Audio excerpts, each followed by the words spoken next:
Good afternoon, everybody. Uneducated Economist here. So a lot of times when we talk about inflation, we talk about price inflation and where it comes from. We talk about the monetary policies, we talk about the central banking systems, we talk about the government and fiscal policies, but very rarely do we find that we talk a lot about the distribution network, the manufacturing, the retail side of things. Now we do find like retail layoffs, and we talk about, like, say, China manufacturing, but do we really incorporate this into our ideas of what is causing the inflation that we have been seeing so prevalent throughout the last couple of years? Now, yes, monetary policy has a lot to do with it, right? Money printer go burr, prices go up. But it's not just the money printer. It's the injection of the money and how it enters the system. It has to enter all channels at the same time.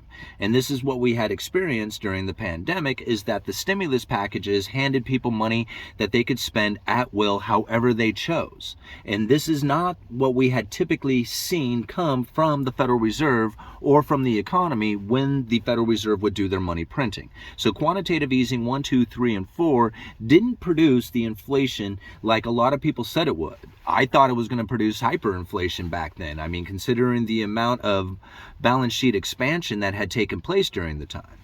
Now, what had happened is that they had pretty much filled these banks up with a lot of reserves. And unless that money is lent into the system, it doesn't really actually get out into the system and start finding its way through circulation. So it ends up as more of an entry into the big banks' balance sheets. Now, during the pandemic, we actually had money injection, those stimulus packages, saying, hey, don't pay your rent, don't pay mortgages, don't pay, like, stay at home. And then go and spend as much money as you can, because here's a bunch more of it for you to go do that with. At the same time, they severed the supply chain. They told people, don't go to work, don't manufacture, don't do any of this stuff out there that you would typically find running in an economy.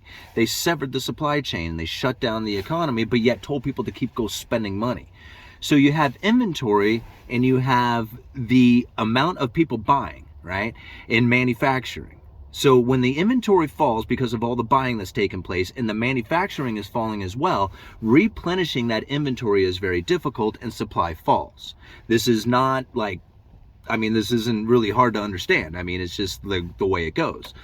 Now, when we think about monetary policy, that is really where everybody focuses in on it, thinking, okay, so once the economy opens up, manufacturing comes back, inventory levels find their place again, and, it's all about the monetary policy after that. But that's not the case, right? There's a lot more to it when you look at the supply side, because the supply side is not coming back like a lot of people were anticipating it would. And I said it wasn't going to come back so long as you have a monetary policy that is trying to damage the consumer. Because why would you want to manufacture? Why would you want to try and distribute? Why would you try and be the retailer when you know that the Federal Reserve is going to be performing monetary policy that is going to hurt the very person that you are looking for to come to your business, right? So this is very much the case that's taking place right now.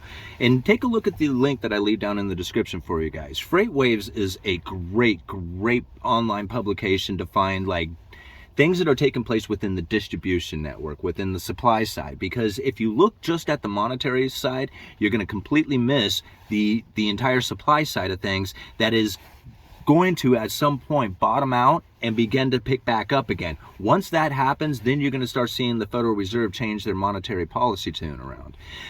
But until then, people are focused in on bank collapse and all kinds of stuff, but they're failing to look at supply side of things. Now, here's the thing about the supply side. If you go and you think about the bullwhip effect, now this is something that we have discussed here on this channel a lot. And what's really I find pretty interesting about it is that I was describing some of the things that I was experiencing within the lumber industry, and it was the viewers of this channel. Particularly, it was one comment that I saw that somebody said, this is the bullwhip effect that you're describing. I went and studied. Now, I had heard of the bullwhip effect. I went and took a look at, went and read more up on it and found that, yes, this is exactly what has taken place within the lumber industry. Now, it's happening throughout a lot of things that I noticed, but it was very prevalent within lumber. And the problem that we had seen in lumber, like a lot of people say that it was this manipulated, manufactured event that had happened, yet I was describing things that were going to cause that event prior to the pandemic. Right? There was inventory shutdowns, mill shutdowns, inventory depletions. There was major issues taking place all throughout 2019, and we were reporting on that on this channel. A lot of times people forget that there was predictions of a recession taking place in 2020 that many YouTubers, including myself, were trying to give warning about. When the pandemic kicked in, it completely covered up that recession. Everybody was just like, whoa, it's not a pandemic-induced recession. This is a pandemic-enhanced recession, right? But because they got to fight the pandemic with all the stimulus and government, interaction and Federal Reserve, change in their monetary policies in order to deal with this warlike effort that they were going into, it completely covered up that recession. Everybody missed it. It was one of the deepest, quickest recessions that this country had ever experienced. So now we're going to go into another one because of the exact events that they had tried to prevent that recession, basically postpones it until now. Okay, so this is really how things are going to end up going down. And so when we think about the bullwhip effect and how that played out with lumber and how that's going to play out with the rest of the inventory that is going into TVs and sofas and all the items that people were buying during the pandemic that they don't need anymore but couldn't get, so there was a lot of ordering that took place that now fills up these warehouses that doesn't seem to be distributing. Right? It doesn't seem to get through the system like it once did. People are pulling back on their buying. They don't need all this stuff. Only reason why they bought it is because they were locked down and with the stimulus package anyway. So now this is what we get to experience from the opposite side of this bullwhip effect. So when you have obscurities within the market like we have experienced, okay, people went out there, they were locked down at home, they given a stimulus check, they bought a bunch of stuff. When they bought a bunch of stuff, it cleared out the inventory. Because the distribution network was broken down and things could not get through the system again and people were not manufacturing, inventory levels remained low, which caused the orders to increase. If you cannot get your order, right, you are going to be placing an order for even more, or if you're being allocated against, right?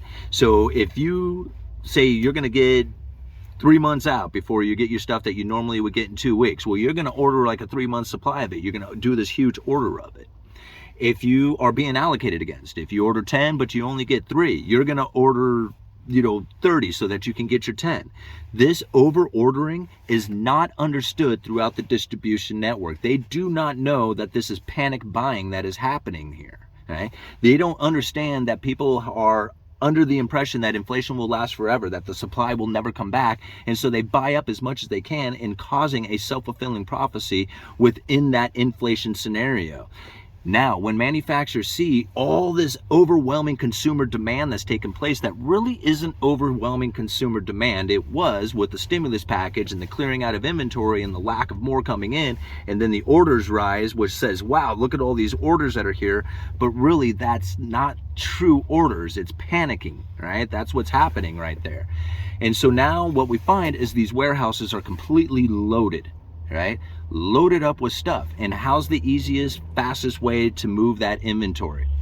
Drop prices. So this is what we're going to experience next. Layoffs are starting to happen because retail isn't moving, right? The retail places are shutting down. This inventory is overwhelming. It's too much of it.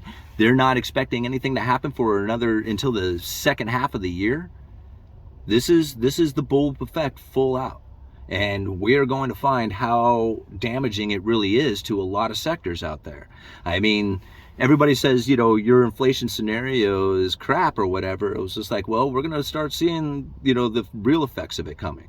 And again, I say this over and over again, food and fuel are excluded out of this scenario. These are two different items when you think about the necessities that are out there as opposed to the luxury items. I'm talking luxury items are going to fall off a cliff, right? Nobody's going to need that stuff. People are going to be more worried about how it is that they're going to save their dinner table or how it is that they're going to be able to drive down the road. That's going to be the bigger concern coming into the future, at least for the